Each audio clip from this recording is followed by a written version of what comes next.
Bismillahirrahmanirrahim. Assalamualaikum warahmatullahi wabarakatuh. Syukur alhamdulillah kita bisa berjumpa kembali di channel ini. Sholawat dan salam semoga selalu tercurahkan kepada junjungan kita Nabi besar Muhammad Shallallahu Alaihi Wasallam. Allahumma sholli ala sayyidina Muhammad wa ala ali sayyidina Muhammad.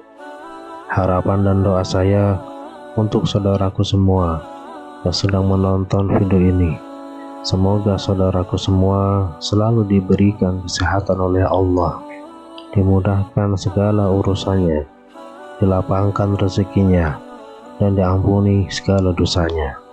Amin ya rabbal alamin.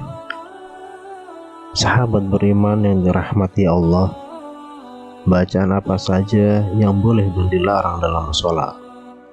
Benarkah ada bacaan ketika dibaca bisa membuat kita berdosa? Saat sholat ada bacaan yang wajib kita baca, seperti Al-Fatihah di setiap rakaatnya. Ada juga bacaan sunnah seperti surat-surat pendek Al-Quran yang dibacakan di 2 rakaat pertama. Lalu, bisakah kita menambahkan doa-doa pribadi yang sifatnya duniawi? Syekh Ali Jum'ah punya jawabannya. Dikatakannya, orang yang sholat boleh membaca zikir dan sholat selama tidak bertentangan dengan hadis dan Al-Quran. Pendapat ini didasarkan pada argumen Imam Ibnu Hajar Al-Asqalani yang berkata, Imam Ibnu Hajar dalam Fathul Bari saat menjelaskan sabda Nabi mengenai doa yang dibaca setelah tasyahud, kemudian orang itu dipersilahkan berdoa dengan sesuatu yang mengagumkan dirinya, dan orang itu pun berdoa.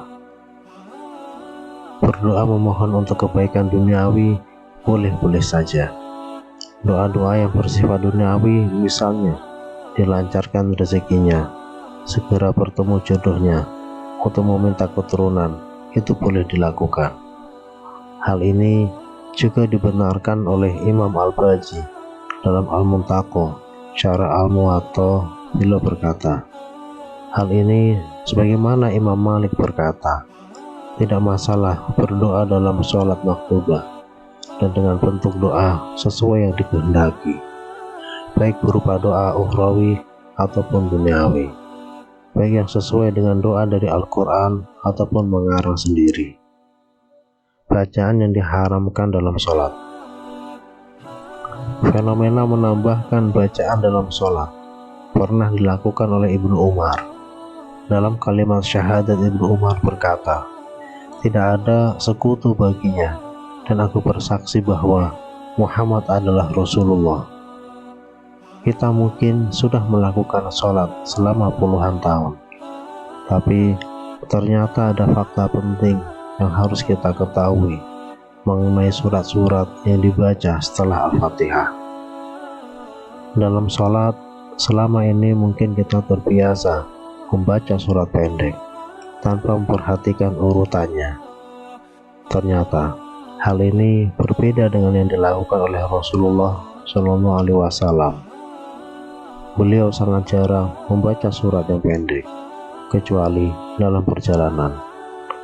Saat sholat subuh, Rasulullah Shallallahu Alaihi Wasallam terbiasa membaca surah Qaf pada rakaat pertama dan surat Ar-Rum pada rakaat kedua. Beliau juga pernah membaca surat At-Takwir dan surat Al-Zalzalah. Nabi Muhammad SAW memilih membaca surah yang tergolong panjang ketika sholat.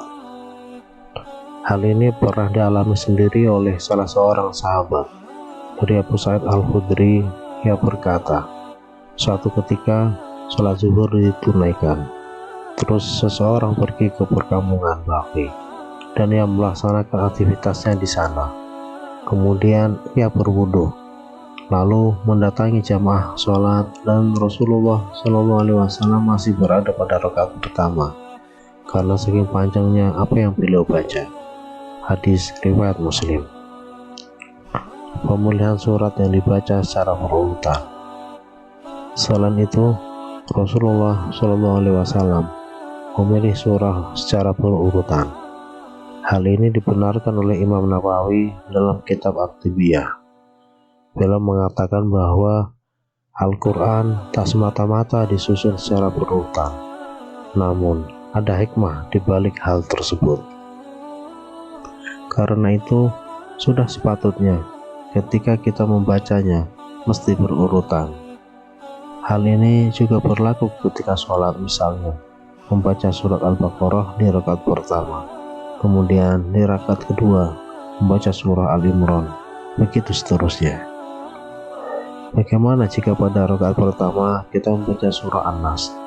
Imam An-Nawawi meriwayatkan buat sebagian ulama mengatakan setelah membaca surah An-Nas dilanjut dengan surah Al-Baqarah pada rakaat kedua. Lalu bagaimana jika ada orang yang setelah membaca surah An-Nas di rakaat pertama kemudian malah membaca surah Al-Ikhlas di rakaat kedua? Imam An-Nawawi mengatakan bahwa hal ini tidak dihukumi boleh, walaupun ada sebagian ulama yang juga membaca surah-surah secara tidak berurutan dalam sholat. Namun sebagian lainnya tetap tidak menyukai orang yang membaca Al-Quran tanpa memperhatikan urutan. Ada pengecualian dalam membaca Al-Quran secara berurutan dalam sholat. Surat yang dianjurkan dibaca pada sholat tertentu. Sebab ada beberapa surah yang dianjurkan untuk dibaca pada sholat-sholat tertentu. Misalnya, sholat subuh pada hari Jumat disunahkan membaca surah As-Sajdah pada rakaat pertama dan surat Al-Insan di rakaat kedua. Beda lagi ketika kita sedang mengajarkan anak menghafal surah-surah pendek. Boleh urutannya dimulai dari surah An-Nas dan berlanjut sampai di surah Ad-Duha. Cara tersebut memudahkan anak-anak untuk menghafal. Saat sholat jamaah, imam akan membaca surah Al-Fatihah, kemudian dilanjutkan dengan surah-surah pendek yang dipilih. Bagaimana jika surah yang dibaca itu tidak kita hafal? Apa yang harus kita lakukan? Makmum tugasnya adalah mengikuti imam.